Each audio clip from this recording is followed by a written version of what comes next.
Hi, today I want to present you our own custom engine on C++ and SDL. Let's start with an object. It's a physical object, like with position and size of it, and the image, and this is all the size of the image. Also, we have renderer for this image, like the function that help us to draw image on the screen. And here we are setting our object later in the main scene,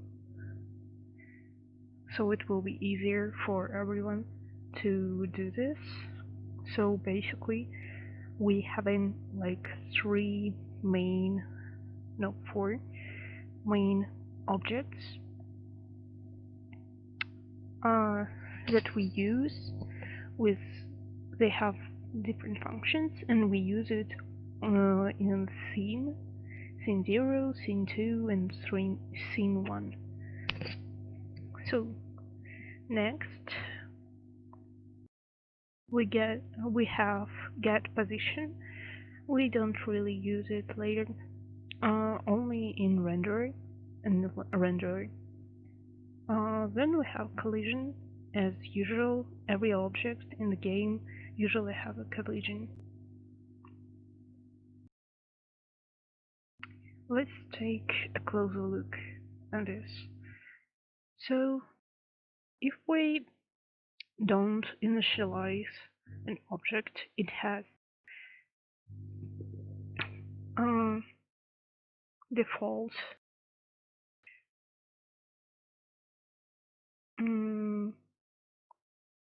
so if we don't initialize this variable, we have default definitions like position is equal 0, 0, 0, and image has no pointer,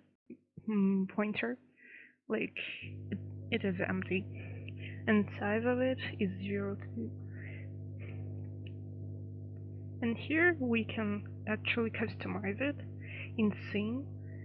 Like first we enter position, it's 3 floats, then SDL surface, it's an image that we load later, and size, first height and then weight. And here we're equally set our variables to. Then the main of the object is rendered, because every object has an image, but not always. We will show you later if we don't use any image for an object later. Yep. First, we enter a window that we have created and where we want to put our image to. And projection, it's a setup that we used last semester, to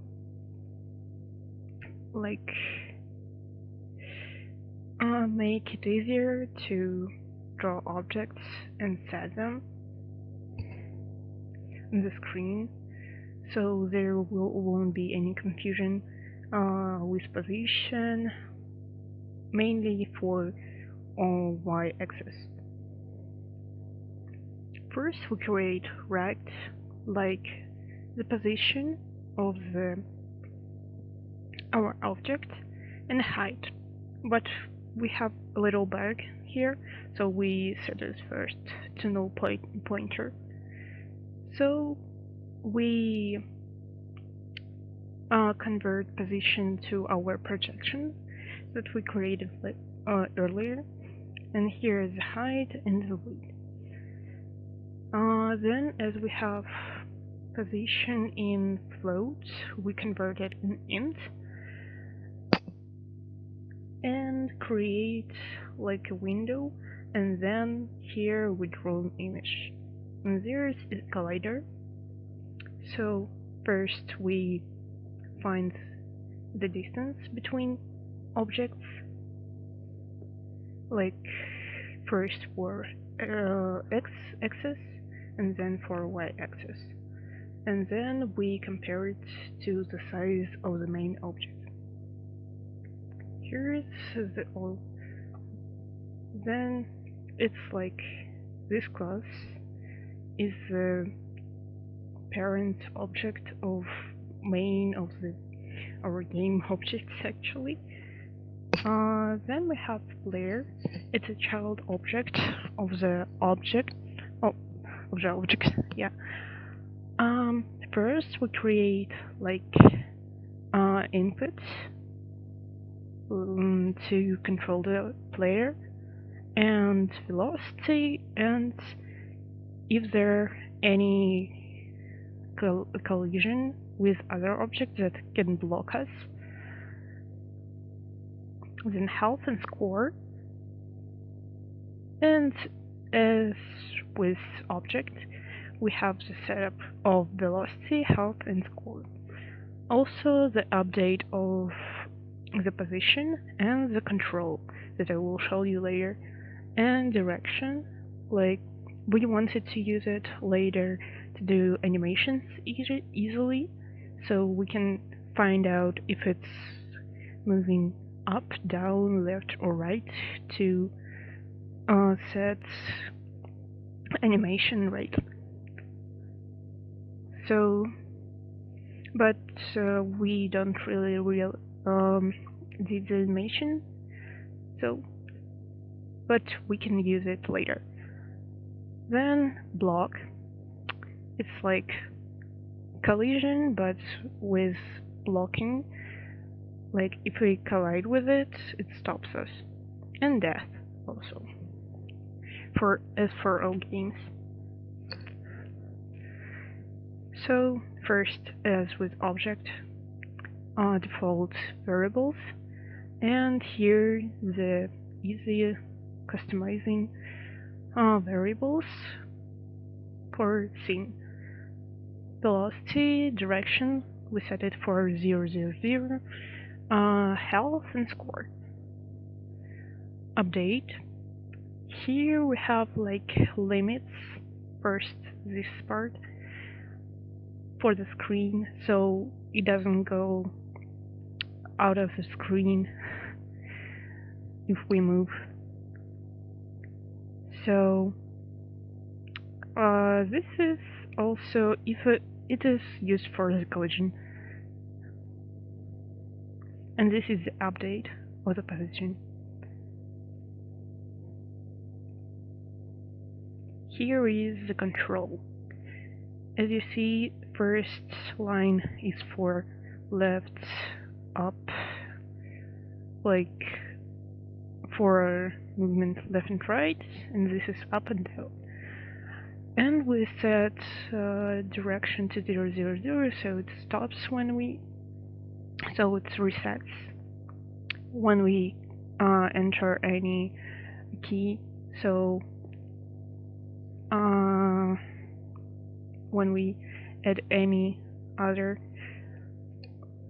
new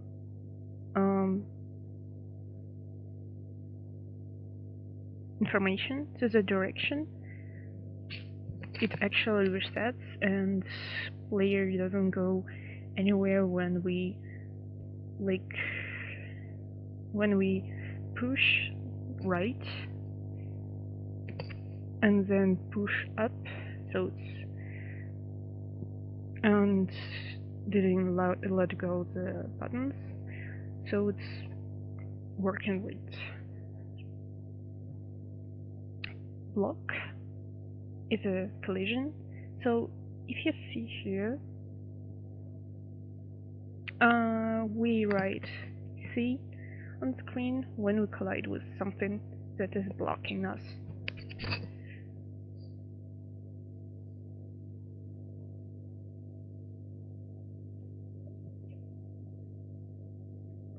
and the death. It's pretty easy. So let's take more look at this one.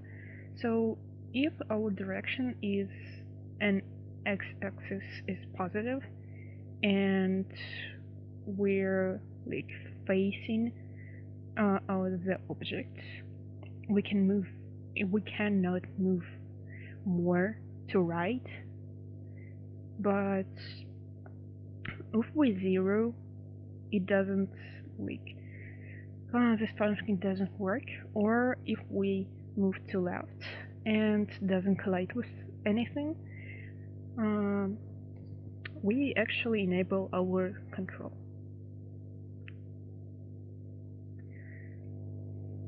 Then enemies for the object. So first, as with the player, velocity and direction. Also update, as always, and AI chasing. So our enemies will also always chase our player, so it will always move toward it. And damage, and also setting enemies in the scene. Default and custom. Here we didn't use like this system as here, like object, because we have some problems with it. So easily we can set up it here if we need it. So here's image loader, size also, and this is the spawner. Like we have 6 different points to spawn our enemy, and this spawner chooses it randomly, each of it, and set this position to the position of enemy. Right. Damage, like here, we just subtract the health every time we collide with an enemy. AI chasing also, like we have a direction or also a distance to the object. Turn it to the magnitude, like find the magnitude of it and normalize it. So our direction always will be one vector, like one unit vector. So it won't be like faster on the diagonal or something like this. Always have similar velocity. And the update is always and the spawner, it's a small code. This is actually our previous numbers for randomizer. Later I will show you why we added it. And this is the 6 points where enemies can spawn, and this is a randomizer itself. Here we can see it's closer. Here we just have a default, like default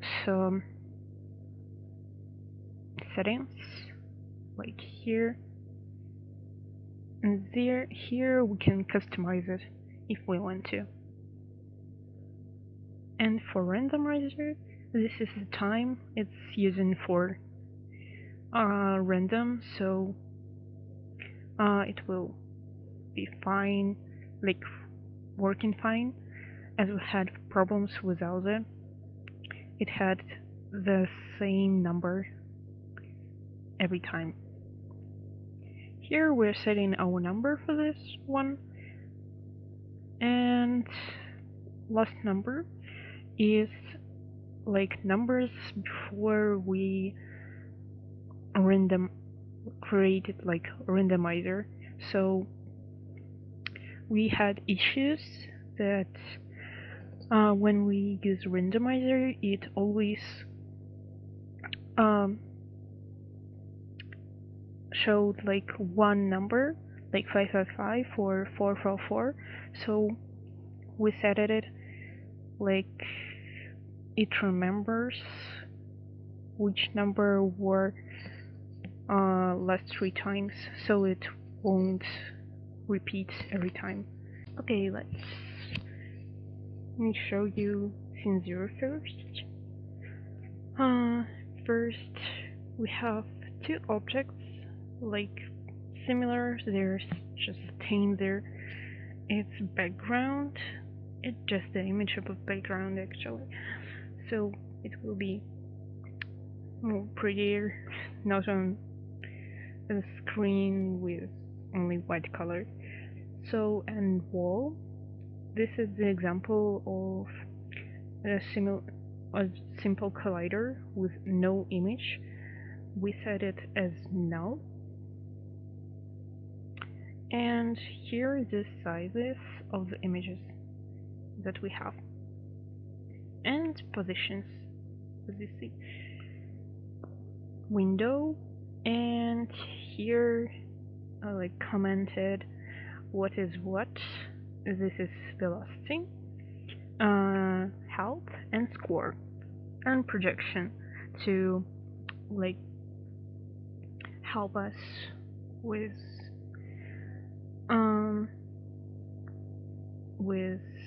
easily rendering and not confusing with the positions. So here we're creating window, and here also. Here we have like this is the axis point, and this is y point. Like if we have a screen with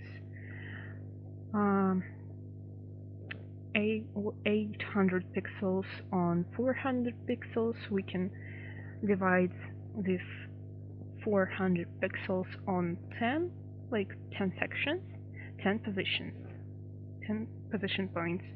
But it's easier to do 400, so it will be like more exact and more exact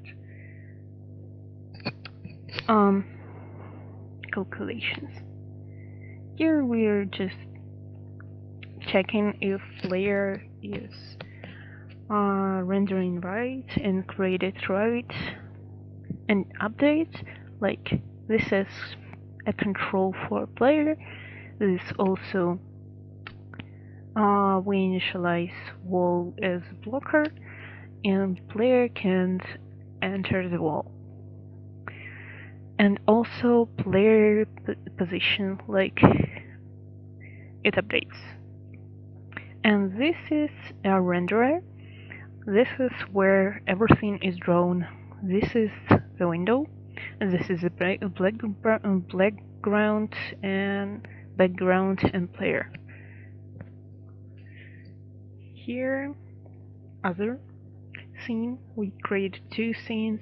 Like one is just for walking, and the second one is for actual game, like fighting. First object, and other object, a background as always, and a game over. So when we actually lost, game over image appears. Spawner for enemies, spawn them randomly. Enemies, we created only 5 here. And window, and also player, but we change velocity a little bit. For scene 2, we have enemies, and we're setting them up like same, so we're using for loop.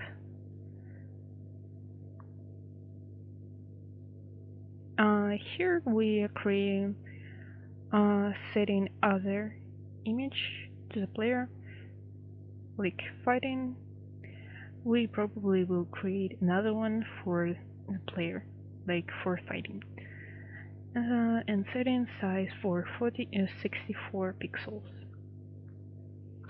Here is explained, so we're checking if player is not null, it has any setups.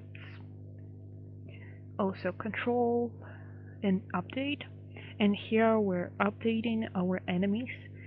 So here we're checking if enemies were not like deleted or disappeared after attacking or after taking damage from the enemy. And here's an update also, and AI chasing if we need to.